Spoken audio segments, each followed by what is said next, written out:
Слава Україні. Дуже дякуємо, що приєдналися до Research Methodology course for Ukraine. Help Ukraine Group, Austria International Research and Development Committee are excited to present lecture 11 in this course. So we only have one lecture left. And our topic of today is research ethics and regulatory considerations. And we have a great speaker, Dr. Nandan Shanbhag. He is a consultant of radiation oncology and division chief of the palliative care service at Tawam Hospital, one of the largest comprehensive cancer centers in the United Arab Emirates. He completed his MBBS in India and MD in radiation oncology from Madras Medical College, Chennai. He further pursued advanced training in modern radiation techniques, including IMIT, IGIT, the Netherlands. Dr. Shanbhag also holds a postgraduate diploma in palliative medicine from University of Cape Town, South Africa, and master degree in health research in palliative medicine from Lancaster University, United Kingdom. Over the past 2 decades, he worked across multiple countries, including India, Botswana, Bahrain, Antigua, Barbuda, and UAE, and was instrumental in establishing palliative care services in Botswana and Antigua. Dr. Shanbhag has a strong academic interest in oncology, palliative care, research ethics, with numerous publications, peer-reviewed journals. He also actively involved in research oversight and ethical clinical ethics and serves on institutional research committees. And we are very, very excited to hear your lecture today. Ukrainian community is very grateful for your contribution. We are eager to learn about this exciting topic of research ethics. It's a very interesting topic because the questions can be very interesting and maybe not one particular answers can be for each question. So sometimes it's ambiguous if it crosses the ethical threshold or not. So we are very eager to hear what you have to share with us today. So I'll stop sharing and you can share your slides.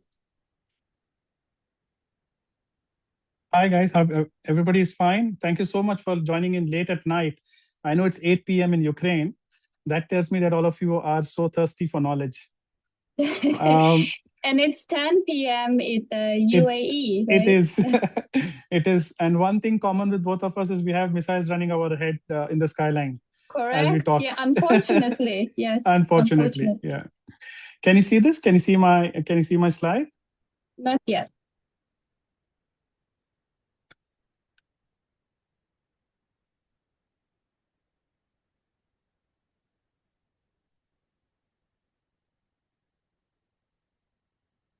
Are you able to see my slide now?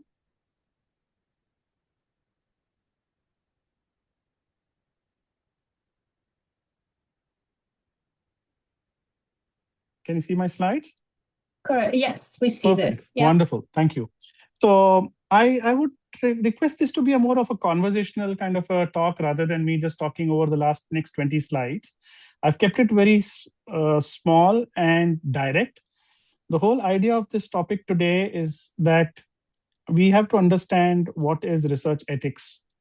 How does it apply to us individually? I will touch upon what it means to have an IRB approval or the Institutional Review Board approval. I'll talk about what is patient protection measures, the most important ones being what does autonomy mean. I'll also try to touch upon and understand regulatory requirements, and these can vary depending upon the country that you're practicing in. Most importantly, the whole idea of today's talk is to promote responsible conduct of research, which is very individual, and it is a must for any prospective researcher. Most of you are familiar with this evidence-based guideline. So if you look at this evidence-based guideline pyramid that we call, it takes you from the lowermost evidence to the highermost evidence. Please feel free to kind of unmute yourself. And if you can tell me, how many of you have actually published a case report or a case control study or a narrative review? Have anybody got experience doing that among the people attending today? Yeah, please unmute yourself and you can answer if you Yeah. publish a case report, case series, narrative review, editorials. I did, but Great. I'm curious what to hear from Ukraine. Anybody did? You can also write it in the chat. Yes. What about meta-analysis or systematic review? Does anybody know about meta-analysis, systematic review? Anybody has been a part of it? So people Okay. say not yet. Mm-hmm. Not yet. Okay. So the whole idea, the importance of research ethics is that, let us assume that you have published a case report. All right. So why is it important to be ethical? Why is it important to apply research ethics in what you do? Once you publish a case report, it is available for somebody else to download and read about it and to see if they can apply it in their clinical practice. So let's assume that you have published something very important in your clinical practice. Somebody who's sitting about 1,000 miles away from you, let's say in United Arab Emirates, has got access to that case report. So when I take it or download it, I might use it in my practice because I believe what you published is ethical, is honest, and is applicable to me. So that is why it is very important. What we write, what we publish has got a very large impact. It is not just about getting the authorship. It is not about simply saying that I've got 40 publications, I've got 50 publications, I've got 1,000 citations. Of course, those might matter among us as peer reviews or peer as colleagues that we talk about. But more importantly, the impact that you have, it is not just on your individual practice. It can have impact on countries, on regions. Because if you look at the highest part of this evidence-based pyramid, we have the clinical practice guideline. And this clinical practice guideline can affect a country's practice completely, right? For example, we follow the NCCN right now.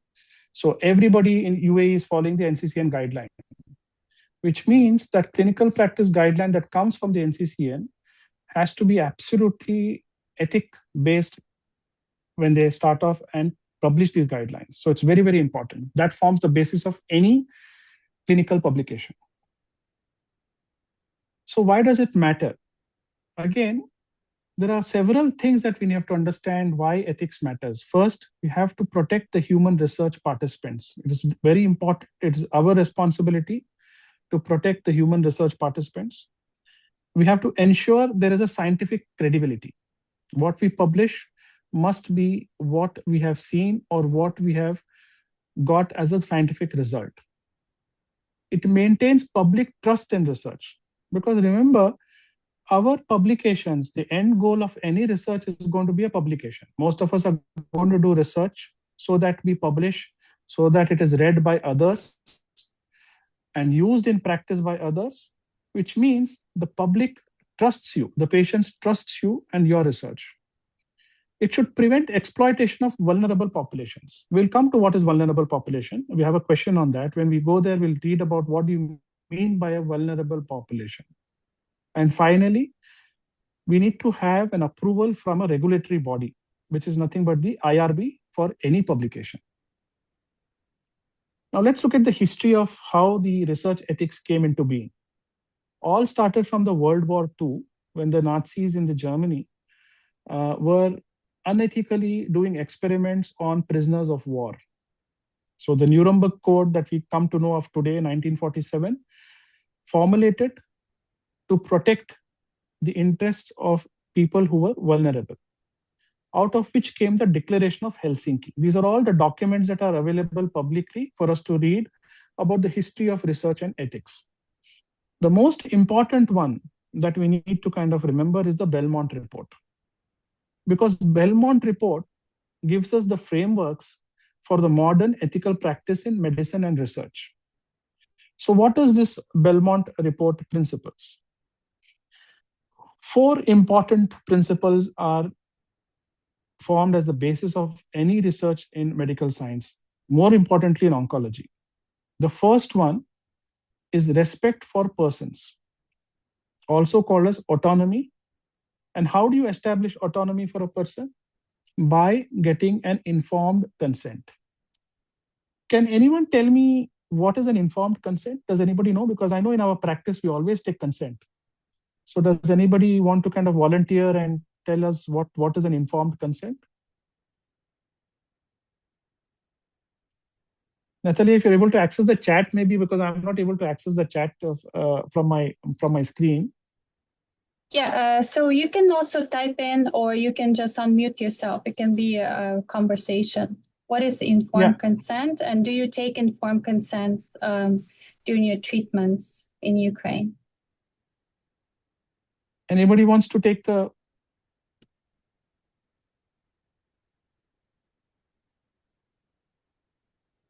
So do you take consent? I can tell if you don't mind.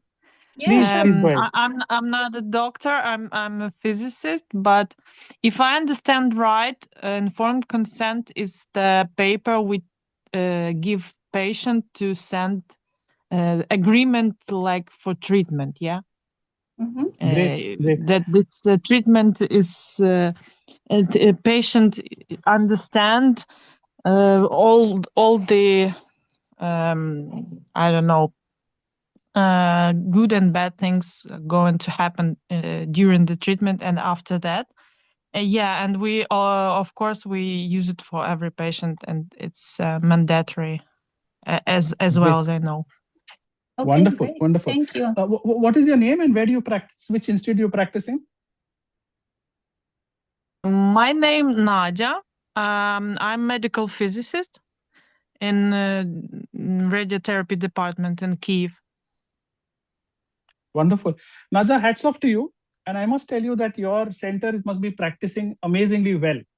Because if a physicist is able to tell me what is an informed consent, you guys are great. You guys are great.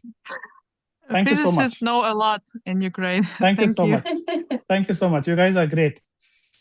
Amazing, amazing. You're absolutely right, Naja. Thank you so much. Informed consent is exactly what you said. So explaining to the patient exactly what is the treatment, what are the goods and the bads, the adverse events, and the benefits from the treatment. And with that knowledge, the patient signs the form saying that they will take the treatment or they will not take the treatment. Next important principle of research ethics is beneficence. So what is beneficence? Beneficence means that any treatment that we give must have maximum benefits for the patient. And the adverse effect or the side effect must be very minimal. It also, on the corollary, there is a term called non-maleficence. Non-maleficence means any treatment that we give our patients must not cause harm more than benefits. So these are the principles of ethics. The last principle is justice. Justice is a very, very dynamic principle. And what Natalia was mentioning at the beginning of the talk, certain things are very thin rope that we walk on. Justice is just about giving fair distribution of resources so that majority of the patients get the standard of care without prioritizing to a certain patient based on either the society norms or the financial implications. So this is something that we can discuss on later as well. Let's have a question and answer session. I would love to have everybody's answer in this question. Which ethical principle is being applied here? A patient with advanced cancer is asked to participate in a clinical trial. The doctor clearly explains the study risks, alternatives, and confirms the patient understands before signing the consent. So which ethical principle is primarily demonstrated in this scenario? Is it beneficence? Is it justice? Is it respect for persons or autonomy? Or is it scientific validity? Can we have your answers? Unmute your mic and you can answer, please, if you want to. Oh, I launched the poll and they can answer in the poll. I will make you, do you see this poll currently or no?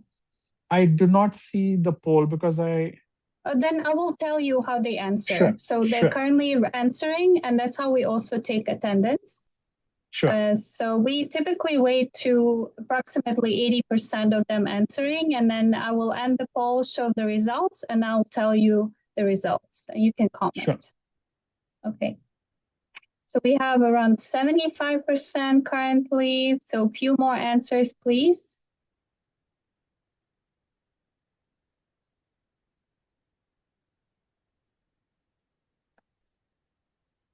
Okay, I'm ending the poll. So majority, 47% said respect for persons. C. Perfect. That's the right answer. So what we're basically looking at here is that autonomy and respect for the person's views. So whatever the patient wants is what the doctor is supposed to do in the form of informed consent. Perfect. Thank you so much. Now, a regulatory framework that I talked about earlier, there are certain documents that internationally are accepted when a regulatory framework is done. I don't want to go into details of this, but I will definitely tell you that if you want to get certified, the second document, the ICH Good Clinical Practice, you can attain certification online, which is valid for 2 years. I'll be giving you the link, which is mandatory in most countries when you apply for an IRB approval. I will let you know how to do it, how to get the certification. It's a very simple kind of a course that you take. It's a 5-course module that you take, and then you give an exam to answer the questions. Once you get 80% of the answers right, you get a certificate, which is internationally valid. So the Declaration of Helsinki, the ICH GCP E6, and the CIOMS guidelines are the international regulatory framework guidelines that regional regulatory frameworks work on. So these are the international level. At your own country level, you will have your country regulatory framework guidelines. For example, in the UAE, we have the Department of Health, which is at the country level. So if I have to do any randomized clinical trial or any research related with tissue samples, I need to get approval from Department of Health. Once the Department of Health approves my research, I then need to go to my local group practice. Our hospital group is called SEHA Hospital. So SEHA Tawam Group is the group of hospitals that belong to the government here in UAE. So I need to get approval from the SEHA Hospital. Finally, at my own institute called Tawam Hospital, I need to approach my institutional review board, IRB, so that they approve my research. Similarly, in Ukraine, when you have your protocol ready, you will have to go through your local hospital IRB. Then it has to be approved through your Department of Health or regulatory body, which is responsible for the whole country, if it involves a tissue or a human participant. How many of you in the hospitals have an IRB or are a part of IRB, or have you heard of something called as an IRB in your hospital? With a probably show of hands, or anybody wants to volunteer and talk about their IRB, Institutional Review Board? We actually did this survey and asked them if they have an IRB, access to IRB. So majority said yes, but not many of them know much about this more, right? So Okay. So that's quite interesting. We currently have a few projects that they are running in Ukraine. 2 of them are clinical trials, and I'm curious. I see Olena Martsenius here. Olena, so you are running a clinical trial. Have you started discussions with the IRB in your hospital about approval for the clinical trial? So good evening. Good evening. Good evening. We're still on the way. So our protocol almost filled, but it's not ready. But I guess that at the second half of the year we will be ready to board review. I hope so. Okay, but have you started discussions with them, or have you approached them? At least you know that where they are. Yes. Now we have no discussion yet. All right. And Olena, does everybody or the PI of your trial, do they need to have the GCP, that is Good Clinical Practice Certificate? Is it mandatory for you in Ukraine, or is it not required? Yes, it's mandatory for all participants of the trial. And you get great. Thank you. And do you get it from the hospital, or do you kind of apply it internationally? How does it source for you? Is it sourced hospital locally for you? It's nationally exam. Okay. Wonderful. Thank you so much. Thank you. Thank you, Olena. Thank you so much. You. Lovely.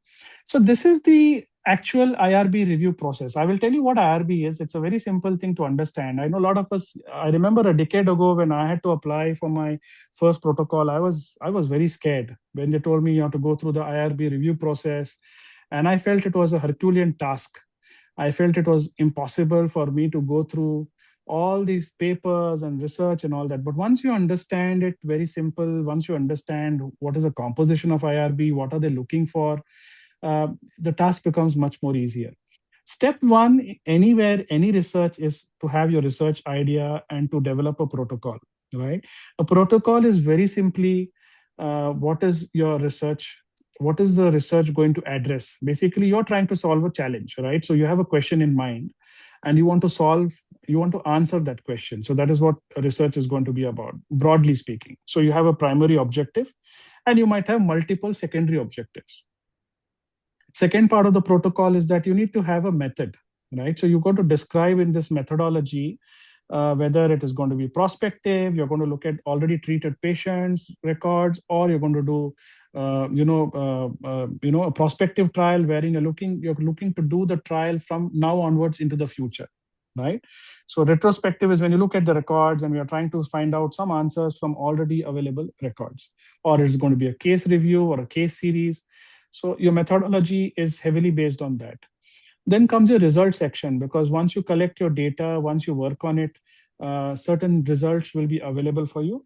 And finally, you have discussion, because you need to discuss what your results are talking about, whether did it answer your original question, or did you find something new with the data that you have collected. Right, and then the conclusion. Conclusion is basically a few lines of about what this research was all about, so that anybody who reads the paper, when we go on PubMed, sometimes we do not have time to read the whole paper. So usually what happens is that we try to read the abstract and most importantly, the conclusion. And if it's interesting, we try to kind of keep that paper aside to read it at a later date. So that is why your conclusion is very, very important. Most of the authors who kind of read the papers are going to focus on the conclusions. So much so even the IRB as well, because the IRB usually reads your abstract. Remember, you do not have the full paper ready with you. So you're going to give an abstract to the IRB member. So it's very important that this abstract is absolutely clear. The steps are absolutely clear. Step 2, after you have your protocol ready, is to submit to the IRB. Step 3, multiple things can happen. The IRB members might exempt you from IRB approval. For example, sometimes case reports don't need an IRB approval. So the IRB might simply come back to you and say, this is something that you're publishing as a case report. You don't need an IRB approval. Please go ahead and publish it. Second that can happen is an expedited approval, wherein IRB feels that they are trying to expedite your protocol to approve, so that the research is so important and so clinically relevant for the day that they want it to be published earlier as well. There are a step called rejection might happen. If the IRB feels that this protocol that you have submitted to the IRB is unsafe in any way, then the protocol gets rejected. After the approval from IRB is when we are supposed to start our research work, actual research work. So what is an IRB?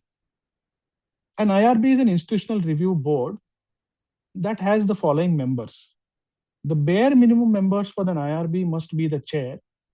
A chair can be any senior clinician or a researcher. For example, in our IRB, we have a physician who's the chair of the IRB.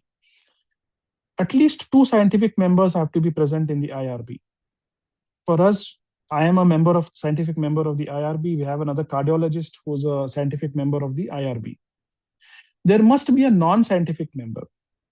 So the job of the non-scientific member is to see if there is no bias from the clinicians when approving a trial. So it can be a lawyer. Usually it is somebody who's dealing with the legal department in your hospital. Then you must have a community member.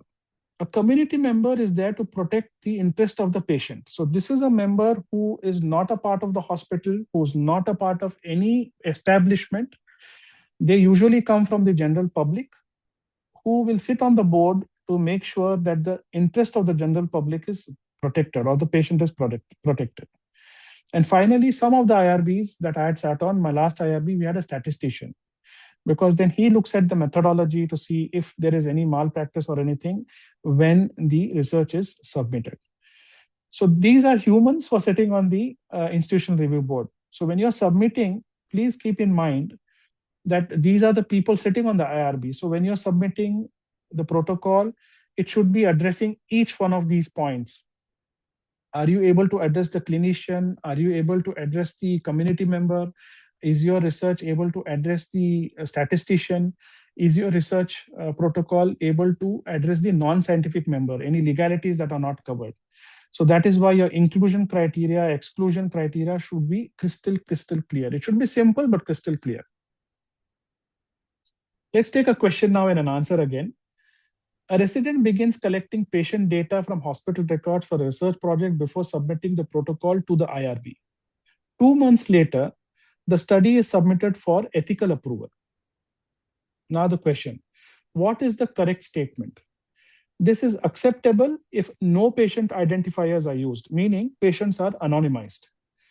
B, IRB approval can be obtained retrospectively. That means you do the research first and then you go back to the IRB to say that my research is done, now please give me approval. C, data collection should not begin before IRB approval, which means we are not doing anything before the IRB approves the protocol. Fourth, it is allowed if the supervisor approved the study. You have the chair of the department, you have the director of your institute, director of oncology who says, or the medical director in institute who says it is okay, please go ahead and do it. Or the chair of IRB itself, who probably is from your department, he says it's okay, please go ahead and do it. Continue the study and later on we'll take the IRB approval. Let us see what is the answer in this. Maybe we can poll. Yeah, we are polling right now, so waiting for a little bit more answers. Currently 56% answered. Waiting for a few more answers, please. That's a very good question.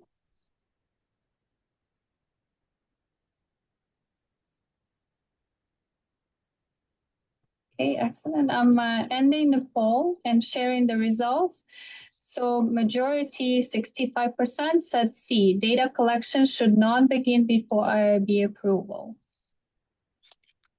Claps for all of you. I think all of you know about IRB and protocols, and either it is my presentation that is pretty simple and straightforward for you to understand. No, but when I asked them if anybody applied for IRB, I don't see any answers. Yeah. So I don't think anyone has done it yet. So I think it's very useful. Yes. Yeah. So please remember that every protocol that you do in the hospital must go through first an IRB approval, even if it is exempted, to be on the safer side, because you don't want to be caught in a situation. I will tell you a practical example what happened with one of our physicians in our hospital. There's a wonderful study that the team decided to do, but they decided they will take an IRB approval after the study. So we were not aware of the study being conducted. When the study went for publication to a very reputed journal, international journal, the journal asked the principal investigator to submit the IRB approval. Most of the journals nowadays will ask the researcher, the principal investigator, to submit the IRB approval. IRB approval is a simple letter. It's a simple letter that talks about the title of the study. There will be a number that is given to your study according to the institute, which has to be written on that letter and submitted. Now, unfortunately, the researchers did not have that letter. So they came back to the IRB asking that, can we please get a retrospective approval for this study? Though the study was great, it was clinically relevant.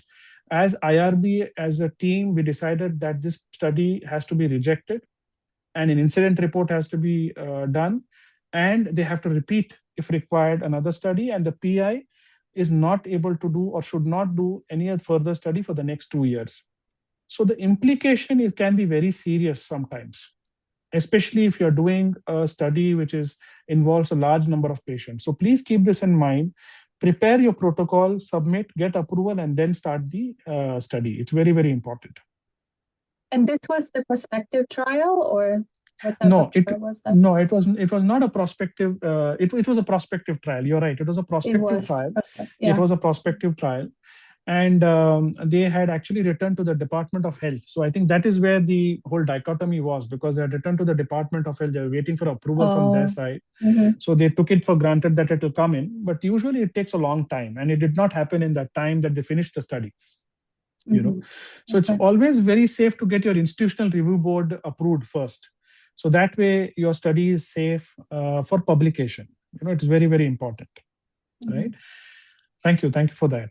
Now, what is an informed consent? Like we went through earlier, informed consent is a valid consent which must be voluntary, which must be informed, understandable, documented, and continuous throughout the study. See, an informed consent must be in the language that the patient understands. For example, in our setup here, we have an informed consent in English, but we also have it in Arabic. So I'm sure in Ukraine, whenever you're trying to do the treatment, you must be having an informed consent in Ukrainian, in a language that the patient understands. The patient must be able to take the decision after you have given all the information. For example, patient comes for cord compression. You're trying to do radiation for the patient. Now, it is my duty to explain to the patient the different kinds of dosing regimen that we can give, either an 8 gray or 20 in 5 or 30 in 10, and then explain to the patient what are the adverse effects of each, what are the benefits of each, and then tell the patient my decision to say, okay, I'm going for 8 gray in a single fraction because I feel these are the advantages for it. This is the basis with which I'm trying to do this treatment.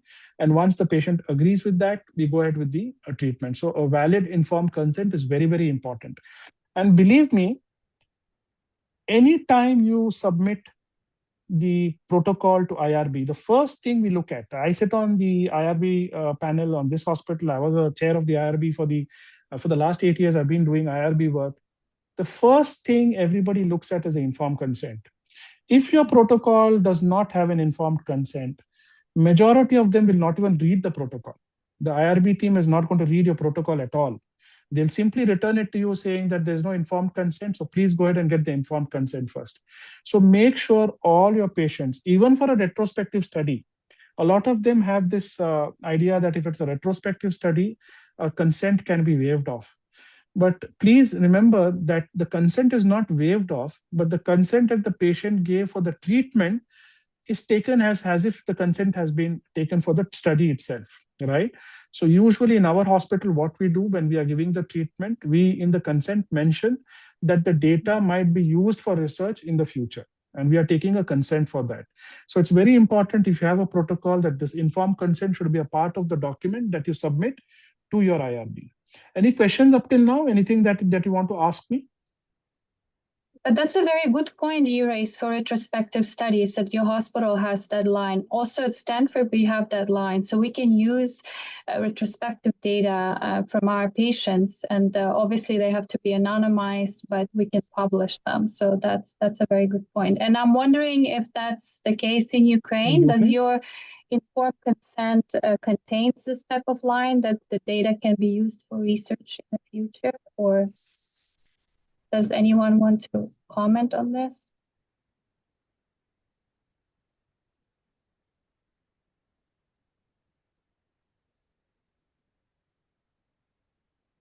Okay.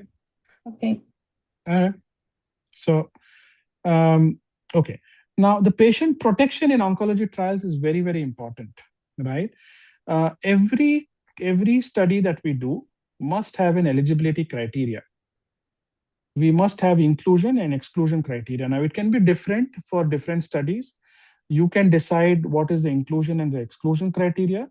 Most importantly, you have to remember that you have to justify your inclusion and exclusion criteria. For example, if I say I'm including patients above the age of 18, and if one of my patients in the data is 17, then my protocol is not valid because I am not adhering to what my inclusion criteria was. So it's very important that we define this inclusion and exclusion criteria when we're defining the protocol. This helps to protect the patient as well.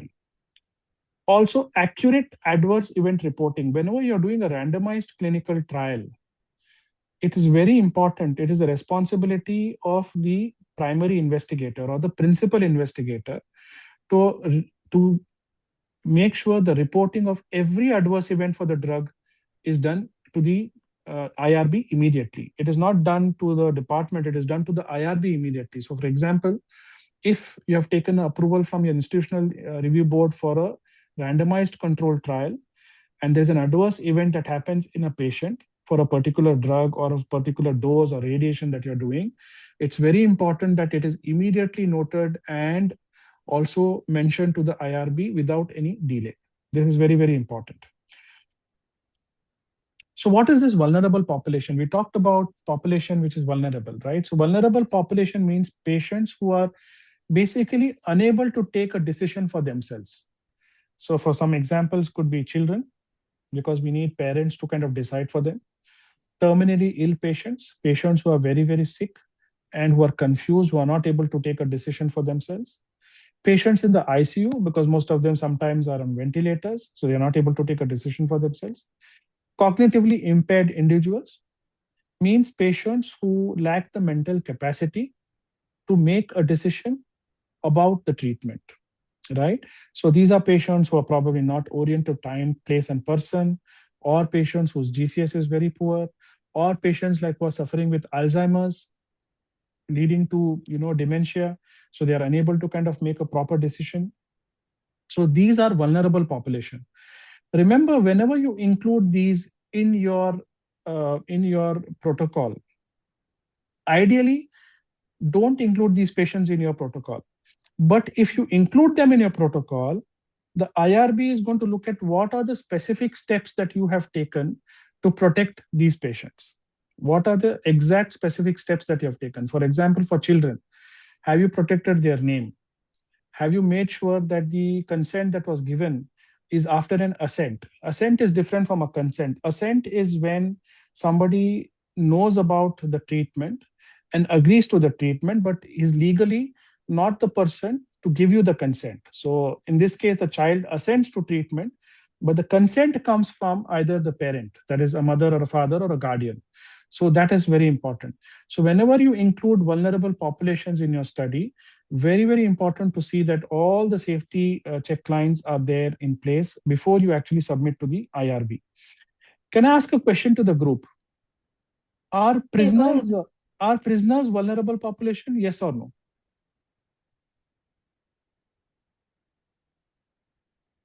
And why? I think they are. And because why? they are held without their consent.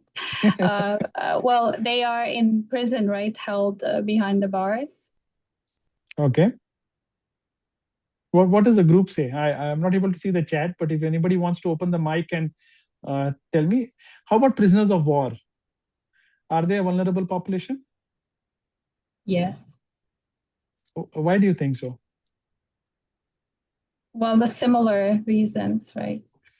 Yeah. So if you go back to the history of where the research ethics started, remember I told you it all started with World War, right? That the prisoners of war by the Nazi in Germany were actually tortured, were actually made to go through human experiments. So a prisoner or a prisoner of war or even a prisoner is considered a vulnerable population because he can be coerced to join a trial.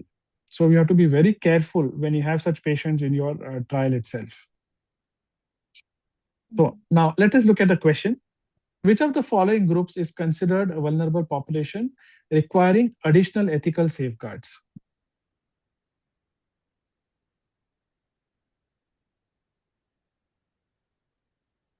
Okay, we launched the poll, collecting answers.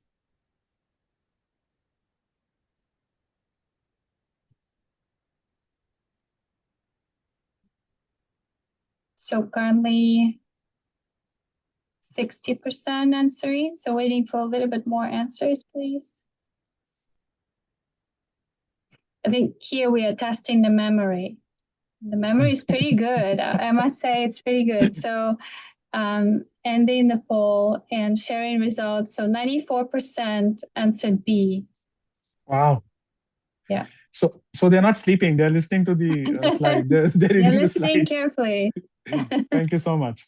So the correct answer is B. So terminally ill patients are considered as a vulnerable population. Why medical students are not a vulnerable population? Does anybody want to answer that?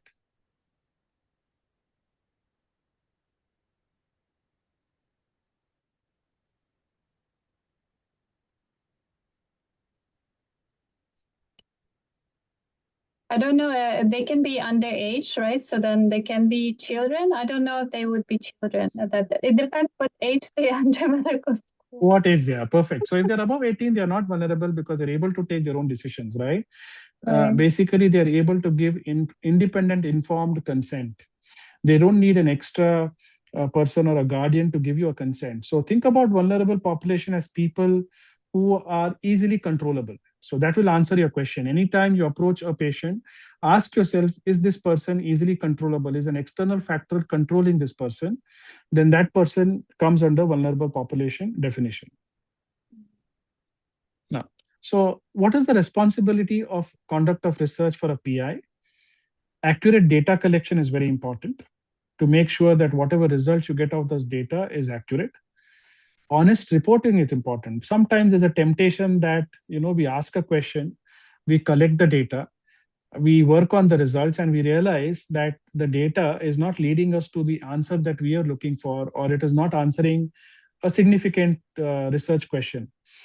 But still, it is always very, very important. So believe me, whenever you publish your article or a paper, what I've realized, it's not the novelty.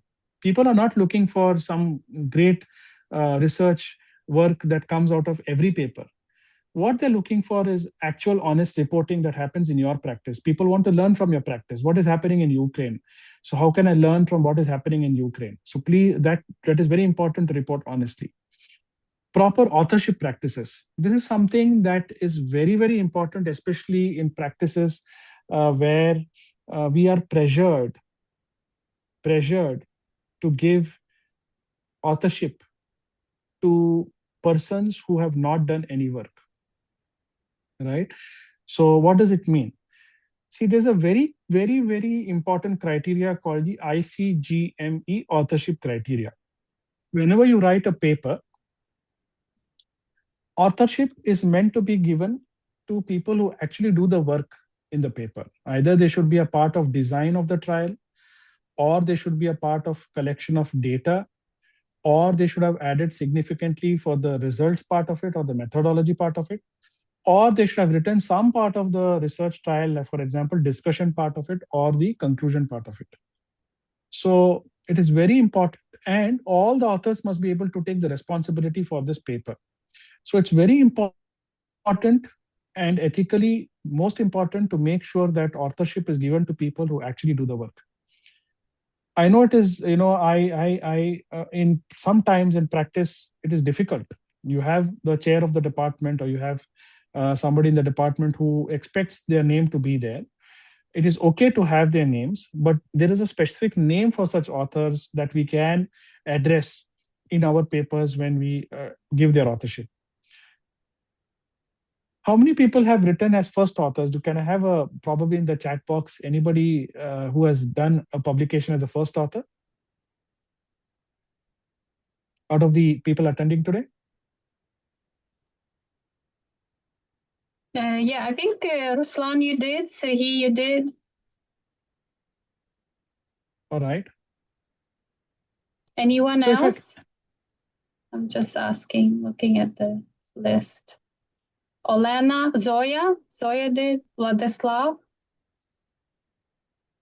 So do you want to share your experience? If does anybody wants to share their experience who have already published, if there was a request for authorship, how do you deal with a situation wherein there is a request for an authorship to say, can you please add my name?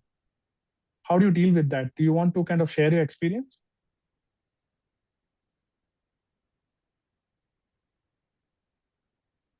Olena, you had your camera on. Do you want to share any experience with adding authorship? No, no.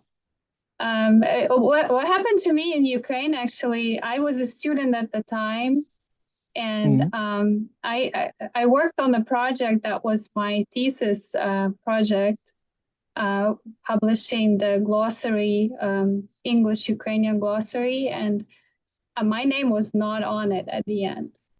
So my mentor excluded me from author list.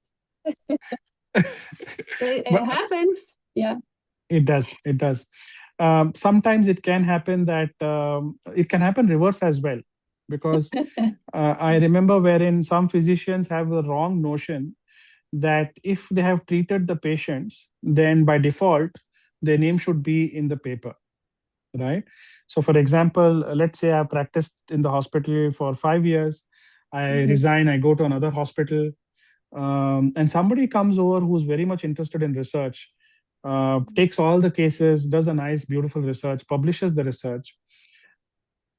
Actually, according to the ICGME criteria, I am not supposed to be the author on that paper, though I treated the patients for the 5 years in that institute, because the patients, the data belongs to the hospital, does not belong to me as a physician, right? So unless I have taken part in the research, unless I have actually, been a part of that research, actively taking part in that research, because remember, in the research, the question that has been asked is very important.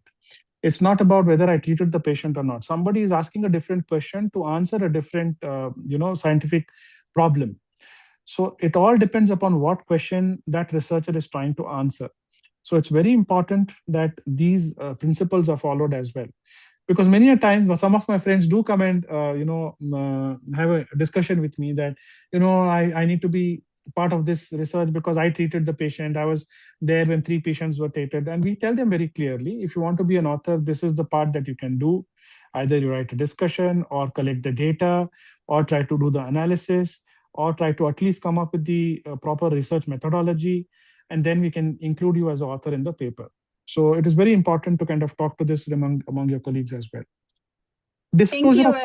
I saw the Nadia had the hand up. Nadia, do you want to comment? I wanted to answer in some experience. I also in the past when creating the paper, I have a question about, for example, if we have some measurements scientific in the laboratory, and people do not take part in scientific analysis and anything else, but they are just helping us with the equipment. Is there a chance that they could be co-authors, for example? Great question. Great question. So if I understand you well, Nadia, you're asking me that, let's say there's a laboratory technician or somebody who's working in the lab, right? And they want to be a part of a paper that you're going to publish, right? Okay. Now, what you need to do is you need to talk to the person and ask them very simply a question. Are they, first of all, willing to be a part of the research itself, the writing itself, like collecting the data, for example, right? So let's say the lab is doing the test for you. If the person is willing to collect the data and give it to you, or even to say arrange the data or clean the data, then they can claim authorship in the paper, right? Because whenever you give the authorship in the paper and when it gets published, the author automatically takes the responsibility for the data in the paper. All the authors in that paper have automatically signed saying that they were a part of the study. They know exactly what the study is about. They know the results. They know what is the whole aim of the study was. So it is important that for this reason, that the person who is a part of your paper is aware of it, number one, and should be actively involved in doing something, either writing, data work. So in this case, if you simply tell me he's just doing the lab work, but not actively part of your paper, then he cannot be an author on the paper, strictly speaking. Yeah, thank you. But sometimes people have an ambition to take responsibility about something they do not do just to be a co-author. I know. Yeah. So what we do, I agree with you. I totally agree. So what we do, even in our institute, a lot of times, people do request for that. So what we do, for example, what I do is that I'm the research lead for our department as well. So what I do is that we then make smaller work. For example, we make something which is simpler, which can be a part of the paper, and give it to that person and say, okay, can you do this for me? right? So can you at least, for example, sort out the data, which is a very simple process to do, which does not take much of a time, does not take a lot of effort to do. At least that way, the person goes through the data, understands what is happening in the data, understands the whole, what is the publication about. And we make sure we involve the authors in every discussion that we have, right? Somebody who wants to be a co-author, we at least have 1 or 2 discussions and make sure that person is involved in that discussion. At least that part, they should be able to do it. Yeah. Thank you. Does that answer Very your question? Yeah. diplomatic. Yeah, it is very important. When I look at physics papers, for example, from CERN, they have hundreds of authors, and it's quite amazing how all these people could contribute to, let's say, the paper. But it's incredible. It is incredible. Sometimes, even online meetings they do. I will tell you something that happened here in this part of the world. I remember from a particular country, from Saudi Arabia, there was one institute that published about 55 papers. It is online. You can go Google search it. This was in 2023. And a lot of them were authors on different papers, 55 papers, right? In 2025, in January, the journal decided to write back to the authors because they wanted some clarifications and all that. And they found out that 50% were not responding out of all the 55 papers. So every single paper, there were at least 50% of the authors were not responding. Either they had left the institute, they had their challenges, and the primary author could not justify. So all the 55 were retracted. All the 55 papers were retracted. It is on Google. It is on Retraction Watch. So these are the challenges that you have to be aware of. You have to be careful about, so that your work, which is sincere, which is the work that you have done, does not go the drain later on, right? So diplomatically involve those people. I would say somebody was interested. For example, in our institute also, a lot of people, they say, okay, I want to be the author. So we think about ways to involve. We say, okay, fine. At least can you collect the data from me? At least 4 patients' data. Can you send it to me, because I'm not able to get it? So that way, we include them as a part of the the research itself. Yeah. Good discussion. Thank you. Thank you so much. Thank you so much. Last point is that it's very important to protect the patient confidentiality. Can I ask a question to the group again? What is patient confidentiality? Can somebody tell me what is patient confidentiality?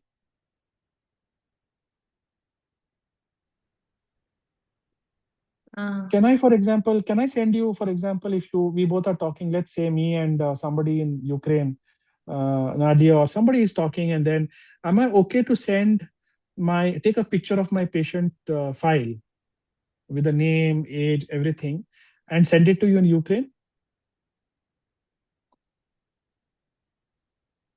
Is it okay? I see On Zoya, WhatsApp? Shapil, and Kirillo. Hello. Sorry, I have little bit problem with internet connection. Yeah. We think about personal information of our patients, and we very strongly protect this information, and we have some permissions from our patients if we need collect some information about them. And we don't share personal information of our patients for some data collection, or when we share this information for colleagues, for example, or something else. Excellent. Good. So are you okay to send it through WhatsApp to your colleague? Like, let's say you have a colleague who's practicing in another city in Ukraine. Do you think it's okay for you want to know about the case, and you are stuck? Let's say you want to get more ideas from your colleague. Or is it okay for you to send it to Natalia to Stanford on your WhatsApp to say, can you help me? This is for 34-year-old, and you just take a picture of the name and everything and send it to her. Is it allowed? Or is it okay? Ethically, I'm talking about. No, I think it's not allowed to inform about the name and the photo. Yeah. So basically, we have to protect. It is our responsibility to protect the name, anything that identifies the patient, right?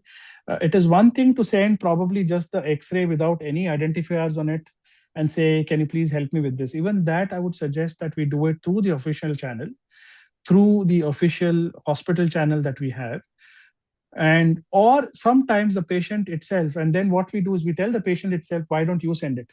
Right?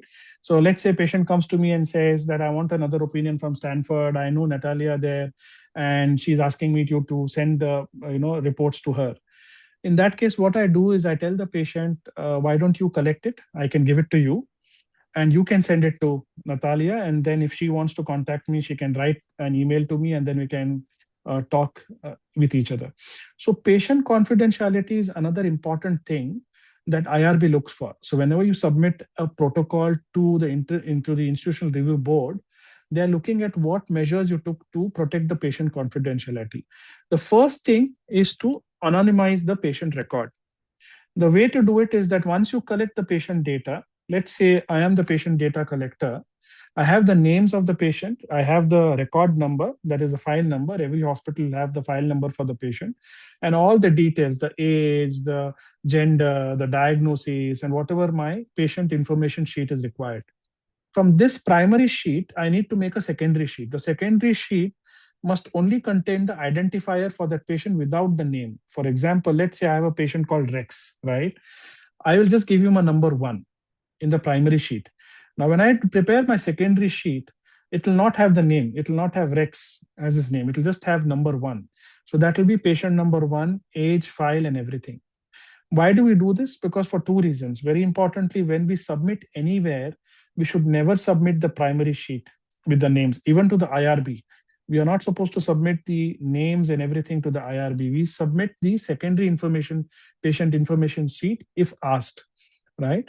Secondly, if there is a question on the conduct of research, if somebody in the future questions you saying that there is a problem with the data, when you have the secondary sheet and the primary sheet, you should be able to match both.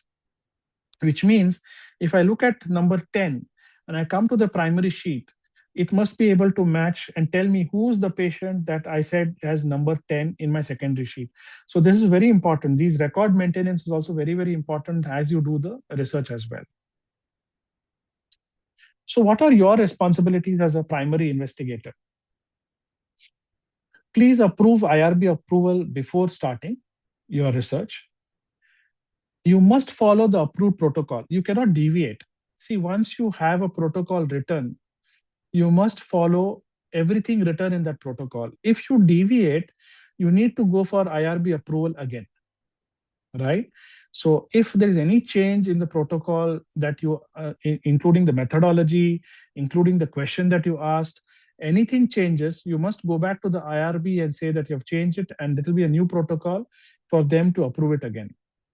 You must report any adverse event that happens during your trial itself or during your study. You must maintain study documentation. Very, very important, very responsibly as a PI, as a principal investigator, you must have all the documentation with you ready. Can anybody tell me for how long in Ukraine is it mandatory for you from your hospital side to maintain the records of a patient?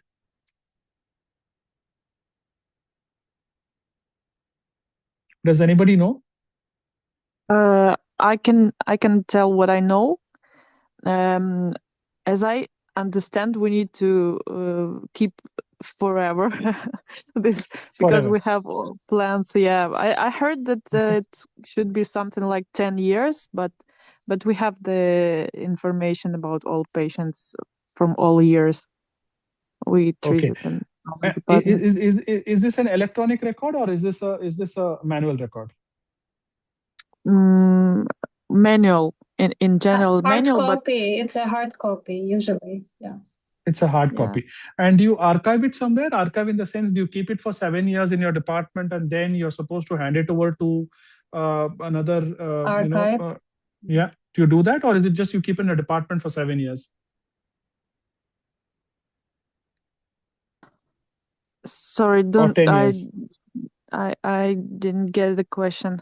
Maybe Yeah. I could Yes, answer. go ahead. Yeah. Yes, for radiation therapy, the map of radiation therapy, we have to contact in department 1 year, and after that they came to archive. Archive. Very good. Yeah, Mhm. archive. Very Yes, and Excellent. I think history for patient who treated in hospital, it's 25 year, but in practice it's a lifetime, because after it 25 year, I think in hospital contacting in archive, and then came to central archive. Wonderful, wonderful. What is your name, sir, and which hospital do you practice in? I think it's, in English it's better name Kadnek Institute. Kadnek Institute. Natalia, I need your favor. Next, I think I need the next country that I need to go practice is in Ukraine. It's amazing. It's amazing. All of them are really doing great practice, and they know their science very well. I wish I think can go there. you're very worldly, right? You practice it I so am. many places around the world. Ukraine is missing from the map. I love to travel and love to learn from different people. I've learned so much actually. I would love to go to Ukraine as well. Amazing. Thank you so much. Awesome. Thank you so much. Yeah, thank you. Zoya, I see Zoya also has a hand up. Zoya, do you Yes, want Zoya, to add please anything? go ahead. The collect of data little bit depend on some institutions.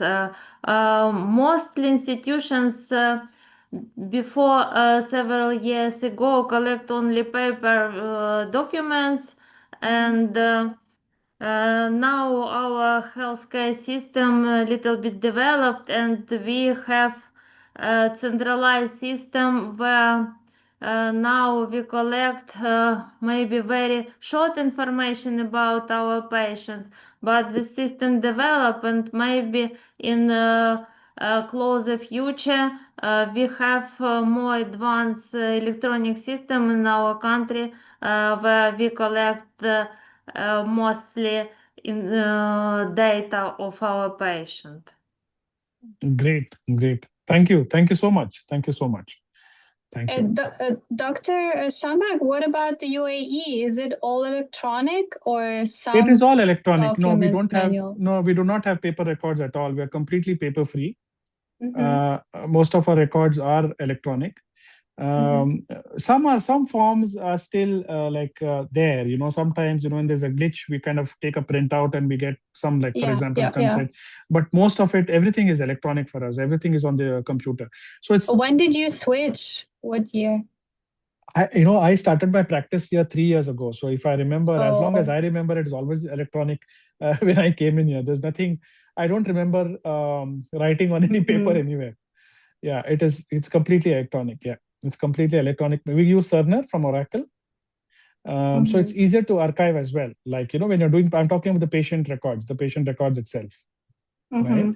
US switched around to 2009 using Epic. Almost every hospital in US uses Epic, and we can share information between hospitals. So it's very convenient. But it's also, on the other hand, very scary that one company has the hold of all the information about the patients, right? It's a monopoly in a way. It is the same here. In the UAE, we have one centralized system. So any hospital, if the patient visits to anywhere in the UAE, we are able to kind of get the data immediately for us, for the hospital. That's great. It's convenient. So, it is much more convenient. Yeah. Thank you. Yeah, thank you. So let's have another question here. A patient enrolled in chemotherapy trial develops a serious unexpected toxicity requiring ICU admission. What is the investigator's most important responsibility? Imagine you're a researcher. Think about radiation, if not chemotherapy. There's an adverse effect that happens in your patient who's enrolled in a protocol. What is your responsibility as an investigator? A, wait until the study is completed to report it. B, inform the sponsor only. Sponsor is the person who is sponsoring your study, who's funding your study, like a company, for example. Let's say Varian says they are ready to sponsor a pilot that you're trying to do. in radiation. So will you inform Varian to say that this is the adverse event that happened? C, report the serious adverse event to the IRB and regulatory authorities. D, remove the patient from the trial without reporting. What would you do? If anybody wants to understand the question more, we can discuss it before answering. Yeah, I think people are answering. So we see already 72% responses, and it's almost unanimous. So it is unanimous right now. Oh, yeah. Wow. So we have ending the poll, sharing results. So 94% answered D. B, inform the sponsor only. C, report the serious adverse event. Oh, wow. Great. Amazing. Nice. Wonderful. Yes, you are all right. So report the serious adverse event to the IRB. Remember, once the protocol has been generated and approved by IRB is the owner of that protocol. I would try to put it that way. So anything to do with that protocol, the changes in protocol, adverse events, everything must be reported to IRB first, not the sponsor, not the hospital administration, not your department. It must go to the IRB first to say that this has happened in the protocol and this is the next step that we are doing. Whether this adverse event is serious or not will be decided, and whether the protocol should be continued or not also will be decided. So what are the pitfalls in oncology research? This is something that we have to avoid. A lot of us face this when we are in our research, I would say research phase. It's very important to avoid these pitfalls. One is inadequate consent. A lot of times we realize that we have not taken the consent. And when we are trying to get the IRB approval, it becomes a problem for us. Second is over-promising a benefit. Let us say there's a trial that is sponsored by a company, and in enthusiasm, you want to make sure the protocol or the trial is run. So we overpromise the patient to say that the benefits are great from the treatment, they must take it. So there should not be any overpromising of the benefit. Poor adverse effect reporting. This is another thing. There's a fear among us to say that if I report this adverse event, maybe the protocol will be cancelled. Maybe it will not be approved. Maybe I cannot publish it. This is a great study, so let me not report this adverse event. Or maybe sometimes we feel this is not significant, this is not severe, so why should I report this adverse event? Avoid trying to be subjective. I would say that always be objective. So report as is. Always report your protocols as is, because that benefits everybody. Next is protocol deviations. Midway through your protocol, you will be reminded that something great is being done in Astro, something great is being done in Estro. So let me see if I can change my protocol and see if I can do better than what I heard in some talk. Avoid doing this. Always stick to what you had started with. I know sometimes protocols take time, research takes time, but always stick to your original research so that the results that you're thinking about, the methodology is more scientific. Gift authorship. Gift authorship is what I was talking about. Somebody comes and tells you, can I please be an author because I'm going to Stanford and they've said that I need at least 2 papers to be accepted there. So can you please add my name? So avoid gifting authorship. Always give authorship when somebody is ready to do the work. Data fabrication. I believe this is very rare because a lot of us, most of us, I would say 100% of us working in oncology, especially radiation oncology, we want to do some sincere work. We want to do good work, right? We want our work to be appreciated. So I don't think any of us would fabricate data, but it is rare. There are great papers that have been retracted in publications like JAMA, in publications like the New England Journal of Medicine, where they found out that the data was fabricated and papers had to be retracted. So knowingly or unknowingly, it could happen as an accident that you had a statistician who was not great. So it is very important to get the data always checked again from another statistician. What we do in our institute is that once the results are out, once we get the complete results, the graphs are out, we try to usually get it scrutinized by a third-party statistician again. I have a German friend who's a great statistician, medical statistician. So I try to send it to him and I try to get his help to say if the data, what is being done here independently, can be verified. And once he verifies it, he says, this is great, we send it for publication. So let's have another question. Last few slides. A senior professor asks to be listed as an author on a research paper, despite not contributing to the study, design, data collection, or writing. What is the appropriate term for this? Is he a collaborative author? Is he a honorary or gift author? Is he a supervisory author? Or is he an ethical authorship?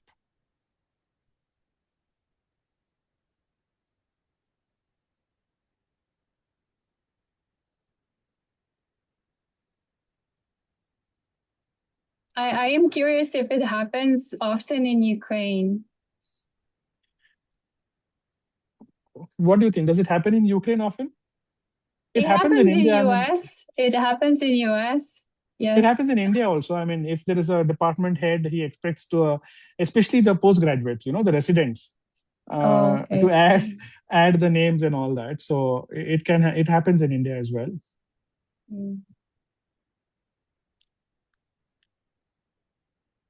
Okay, so we have around 65% answering. Thank you for your answers. 70, okay, almost 70, so 73. Thank you. I'm sharing the results. So majority, 47% said B, honorary gift authorship, right? But some also said C, supervisory authorship. Can you make that distinction so people are clear what the differences are? Great. Yeah. A supervisory authorship is actually somebody who is in, let's say, in a seat of power, but still doing some work for your authorship. So supervisory authorship is allowed. For example, let's say, there's a chief of a department, right? Now I go to him and I say, I want to do a protocol. I thought of a question. I want to answer that research question. And he tells me that, okay, he will try to write the abstract for me, or he will try to see if it can be approved through IRB. And he'll apply it through his name if required. I'll still be the first author. I'll still be the primary author. But he says, you know what, I would love to be an author on this paper. And I would like to supervise because of my experience. I'm more experienced. So I know exactly how to kind of think about the adverse event, or I know what can go wrong. So I would like to have a supervisory role. I don't want to be very active because I'm old. I don't want to be very busy in this. But I will read papers for you. I'll get something from the PubMed for you. So the difference between a supervisory authorship and gift authorship is gift author expects you to put the name without doing any work at all. Any work, right. Right. Yeah. So gift authorship is when they assume, because they are the boss, that you will put the name. Right. A supervisory authorship is they are not doing the majority of the work in your paper, but they are willing to kind of help you if you have any doubts. For example, let's say you go to them and say, I'm stuck here. I don't know what to do. I don't know what to write in my discussion section. He might not write the whole discussion for you, but he can give you some ideas. He can tell you, okay, I have these papers with me. I have read about, which is similar to your paper. I can write something for you. I can write a paragraph or something and give it to you so that you can probably include it in your paper. So supervisory authorship is more about somebody who's at a senior level, who's ready to supervise your protocol, but who's not directly involved as a principal investigator. Is it clear? Yeah. Thank you so much. Yeah. So the key take-home messages for today's talk is that ethical research protects patients. So think about your patients. It's all about patient protection. The institutional review board oversight is very, very important. Oncology trials require special ethical attention because most of our patients are terminally ill. They come under this vulnerable population, and responsible conduct maintains scientific integrity. I would just like to add, see, for me, when I was very fortunate enough that my mentors in research, they never made me write a paper for the sake of getting my name on a journal. It's not about writing your name on a published journal. Research is about exploring yourself, right? research is about exploring your profession, your practice. Research is beautiful because it's about integrity in yourself. It is not about showing the world what a great paper that you can write. Sometimes I believe a small post on LinkedIn has got more value than a big research paper in JAMA, honestly. And this is my honest opinion, right? Or has more followers than New England Journal of Medicine, right? It can impact your practice more. A small, probably line on Facebook, for example. So it all depends on the integrity that defines you.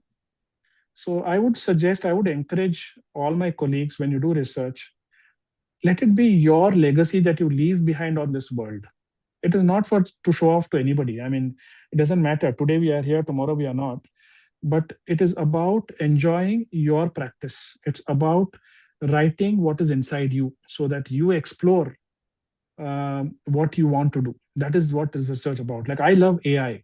So when I did a paper on AI, for me, it was very personal. It was not about showing the world that AI and radiation oncology is something happening and we implemented it and all that. For me, it was more of how can I explore myself? How much do I love AI? How it is effective in radiation oncology. We did a wonderful research which was published, presented at Astro as well. So it's all about exploring yourself, right? So even if it doesn't get published, believe me, sometimes you just write it on LinkedIn or put it on Facebook, there'll be a million people liking it, loving it, and saying that this is great for my practice, right? So all the best. It was such a pleasure presenting today. I enjoyed every single slide that I presented, and hats off to all of you that even in this time you attended. And thank you so much, Natalia, for this wonderful opportunity. Thank you. Oh, thank you so much, Dr. Shanbhag. That was really awesome, interactive, and you really conveyed the message and beautiful ending of the talk. I loved all your questions. They were very useful for Ukrainians here. And then I'm just curious if anyone has questions, more questions to Dr. Shanbhag. And thank you for staying late to give this lecture. Absolutely. It's such a pleasure. Oh, now we see you. Oh, that's awesome. It's such a pleasure. Such a pleasure.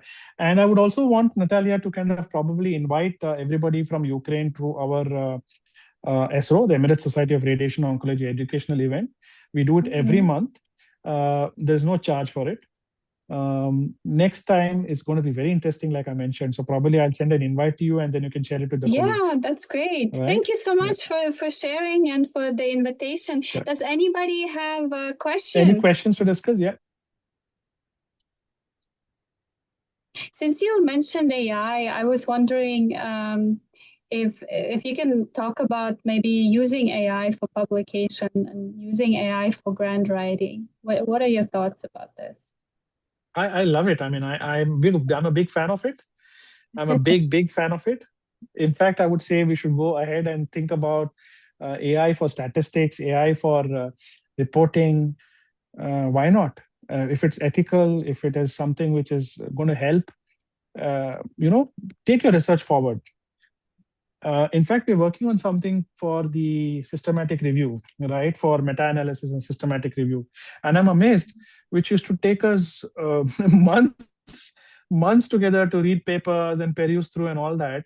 We now can actually do it in much lesser amount of time, much compressed amount of time. So I see the power that if we are able to kind of publish it quickly, systematic review, which is quality, it only takes the science ahead.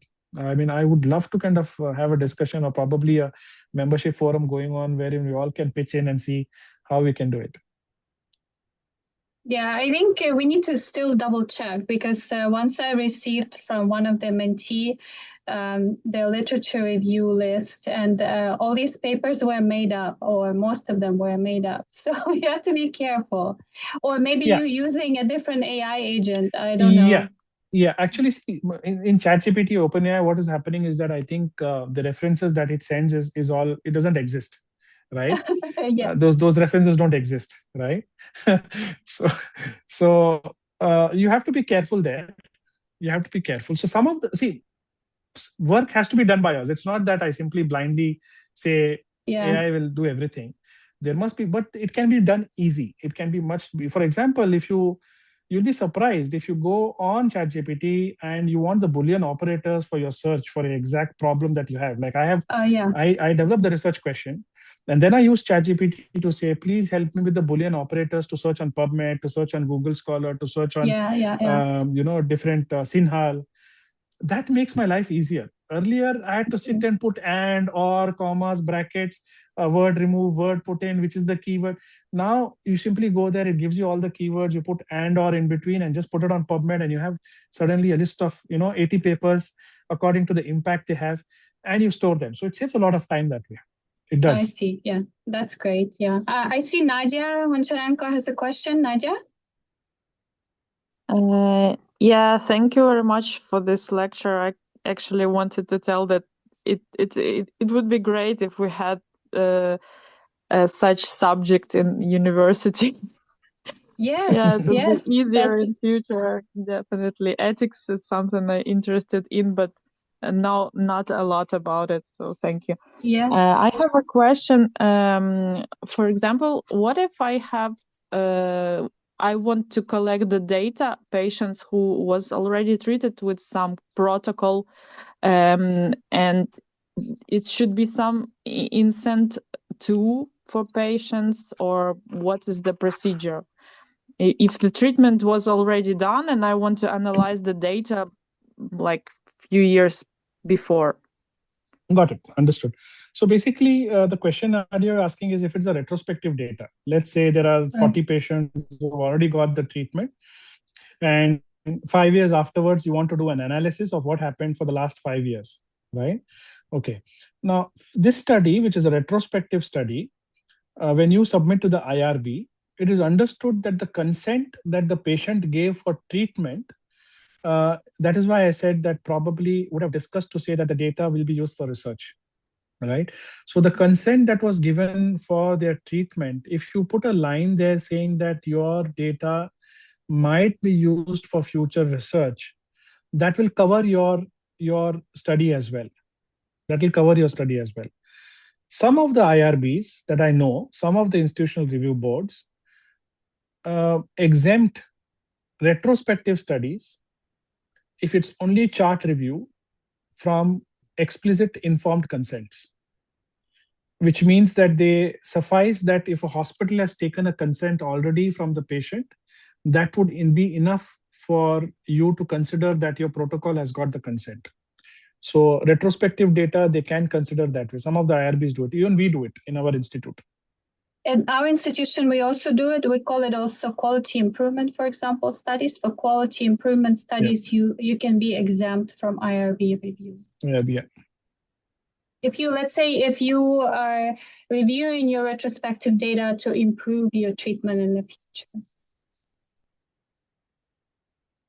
Yeah, just to add, Nadia, to be on the safer side, best is to always submit to the IRB and let the IRB give you an exempt, right? Mm-hmm. So that is the safest thing, and that's what we have learned, that best thing to do is to simply submit to the IRB, let them decide and tell you it is exempted or it's not needed, so you're safe. So when you send for a publication, let's say you send it to JAMA, right? And the JAMA says, please give me an IRB letter. So then IRB will give you a letter that your study was exempted, right? Mm-hmm. So you don't have to struggle that time. Yeah, that's true. Thank you. That's a wonderful question. That's Thank always you so much. a good decision. I wonder, can you comment how long it takes, at least in your institution, to get the IRB approval? We have sped up actually, because we have a lot of research being submitted to us. So we have a policy in that we try to kind of speed it up at least within the 7 days of submission to the IRB committee. We try to kind of approve it or reject it. The first pass must go through 7 days. Now we are planning to use AI to see if it can do a first pass for us for all the submissions. But it is still, it has to go through the DOH IRB approval that AI can be used to, by the IRB itself, because again, it's an ethical challenge. So we are still in the process. We're still in thinking about it to see if we can do that. Yeah. But we are thinking about 7 days usually, and we go to the first pass of approval. Just to quickly mention about IRB approval. So from the studies as we did with Ukrainians, Serhiy and Ruslan, for our paper for AAPM survey that we published and the course that we published, we actually submitted to Stanford IRB approval and it was exempt. So, and the result came within probably a month. So it took a month to get it reviewed. That's fast. That's fast. Anything fast, within 2 yeah. to 3 months is quick. I would believe it's quick. Okay. I think somebody has a question. I see a lot of chats there. So I was typing as you were talking, so Okay. I gave some links and anybody else has a question? It was a really great discussion. I like how you made it very informal and people felt very comfortable to just ask questions. Thank you so much. It was a very useful talk. And I think we should have done this talk in the beginning of our course. I think it's a bit out of order it's at the end, but yeah. Such a pleasure. Such a pleasure. Yeah.